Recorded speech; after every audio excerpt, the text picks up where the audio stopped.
You'd think that professional basketball players would always have the best technique for playing the game. Most do, but a surprising number do not. Despite being paid millions of dollars to compete against the world's best, some NBA players still struggle with basic fundamentals, and nothing is more fundamental than shooting the basketball. Here are some of the ugliest shooting forms ever witnessed in the NBA. Shawn Marion. Shawn Marion is an NBA champion and a 4-time All-Star. He played for 5 different teams and had a career lasting over 15 years. As NBA players go, Marion is one of the more successful and memorable. However, just as memorable as anything else is his unbelievably weird way of shooting the basketball. Nobody knows for sure who taught Marion to shoot or why he continued to shoot that way. That being said, there's a theory that Marion's unique form developed from the fact that his left pinky finger is permanently bent.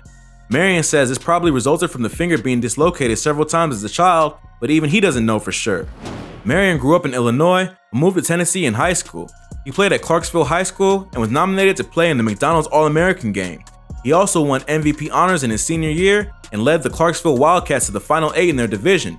Like many future NBA players, it was obvious from the beginning that Shawn Marion was a special talent. It must have driven his early coaches crazy that he couldn't alter his shooting form. Even though Marion averaged 26 points in his senior year of high school, his coaches and teammates must have felt that he would score even more if he could nail the correct shooting technique. But Marion never did. He went on to play NCAA ball at the University of Nevada in Las Vegas, and in 1999, he declared for the NBA draft.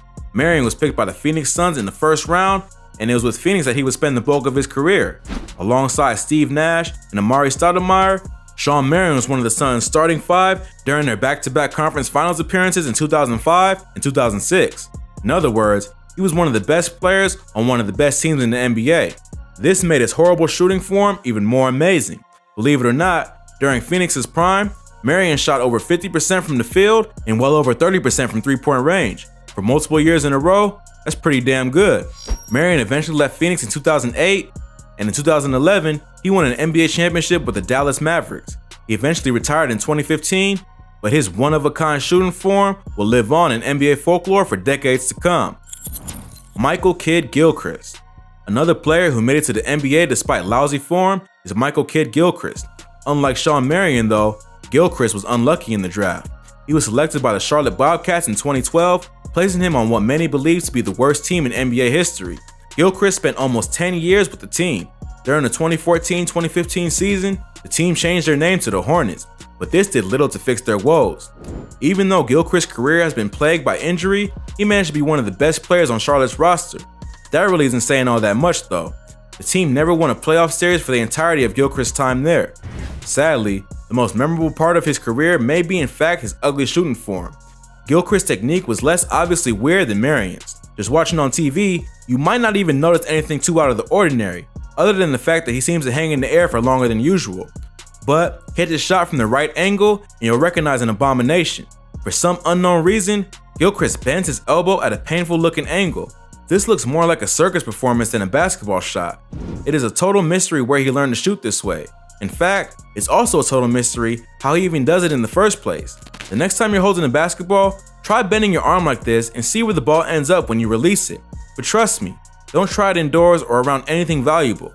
There's almost no way you could angle your arm to give you less control over the direction of your shot. Yet, for Michael Kidd Gilchrist, not only was this possible, it was the only way he could manage to shoot. As you can see, despite the best efforts of the Charlotte coaching staff, Gilchrist simply could not be trained to shoot any other way. And in the gym at least, it seemed to be working pretty well somehow. It's a shame Gilchrist has never made it to a decent team. This makes his head-turning shooting form much more of a defining feature, whereas with players like Shawn Marion, it's easier to forget. Hopefully playing on the world stage and earning millions of dollars a year has been worth it for Michael Kidd Gilchrist, even if the thing he's most known for is his ugly shooting form. Ronnie Brewer.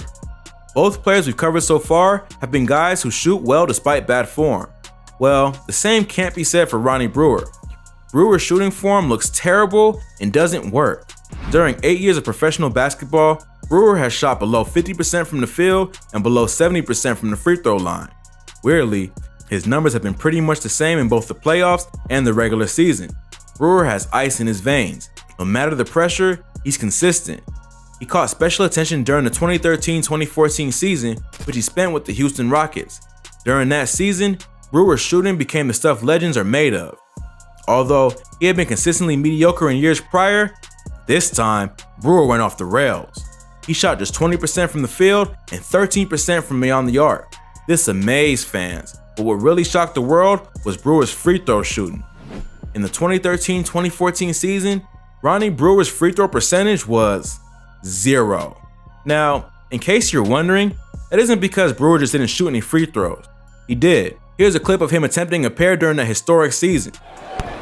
Will miss the free throw.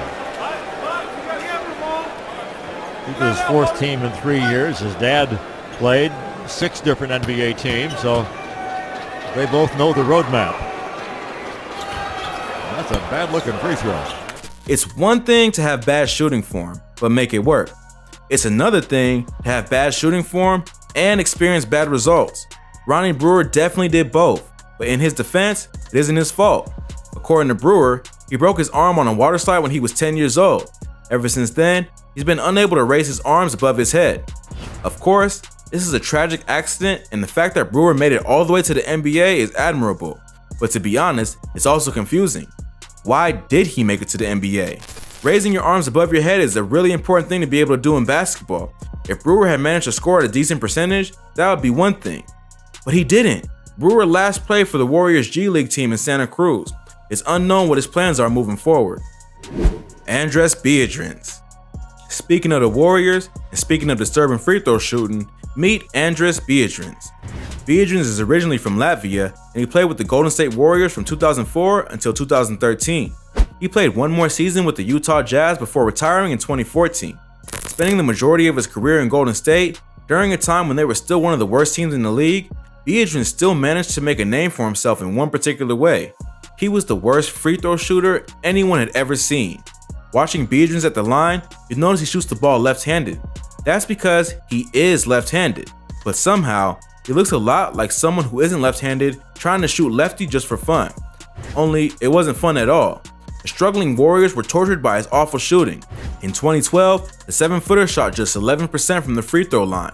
While Ronnie Brewer might have been jealous, it's important to remember that, unlike Brewer, Biedrins was being sent to the line pretty often. As a starting center, Biedrins spent much of his time with the Warriors getting hacked and then making roughly 1 out of every 10 free throw attempts. If there was a Hall of Famer for poor free throw shooting, Andres Biedrins would definitely be in it. He did once, somehow, make both his free throws during a game against the Denver Nuggets in 2013. It was a home game for the Warriors, and the fans reacted to the shocking event by, well, listen for yourself. Man, that's great by the Warrior fans there. Isn't that nice? It's really good.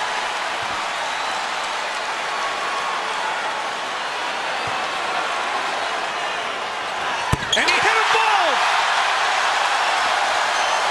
I'll tell you what. Pandemonium is about the only word to describe it. Sadly, this was probably the highlight of Biedrins' career. But then again, even though he left before the dynasty, he was a key player on the infamous We Believe Warriors in 2007. Joakim Noah. Joakim Noah spent most of his professional career with the Chicago Bulls. He also played with the Knicks, the Grizzlies, and the Clippers before retiring in 2020.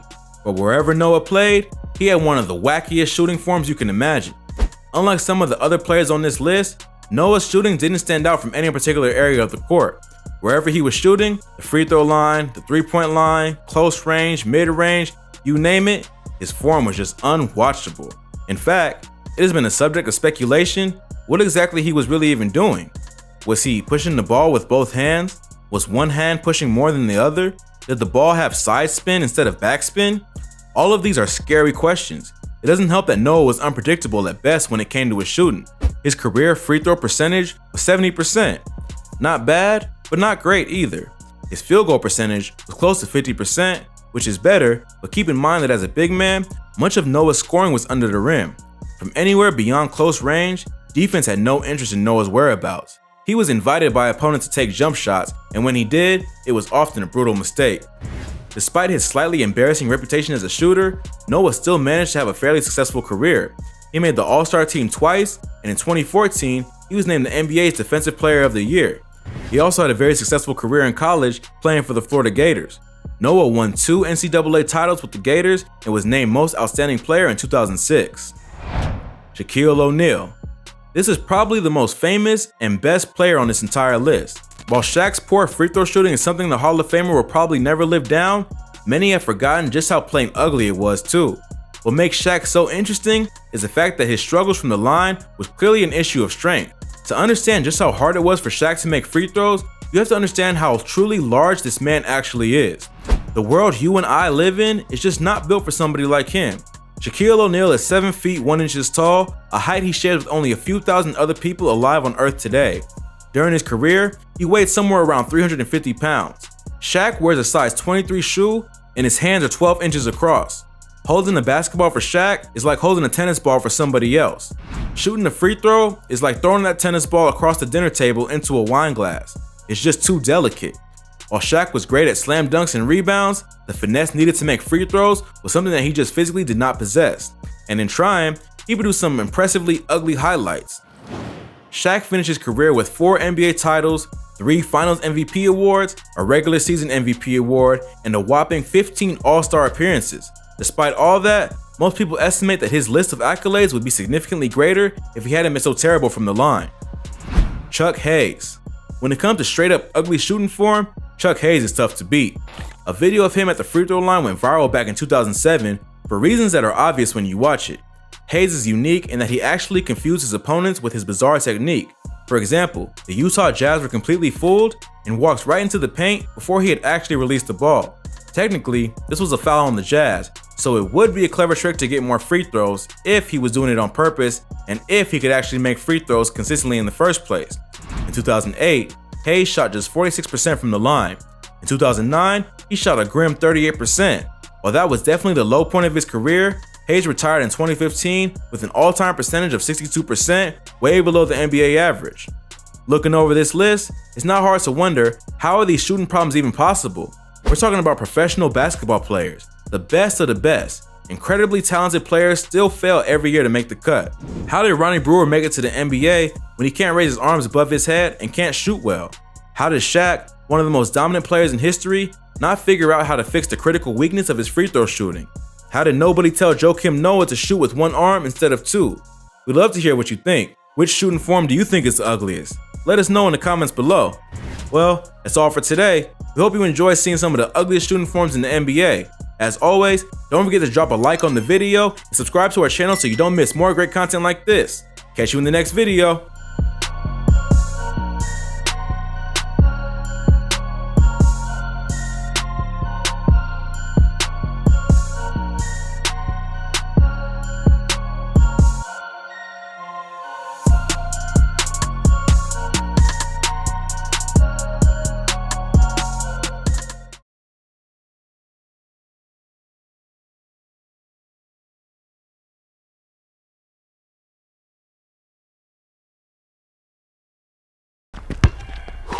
Топ Круз! Вали, иди потопкай тай.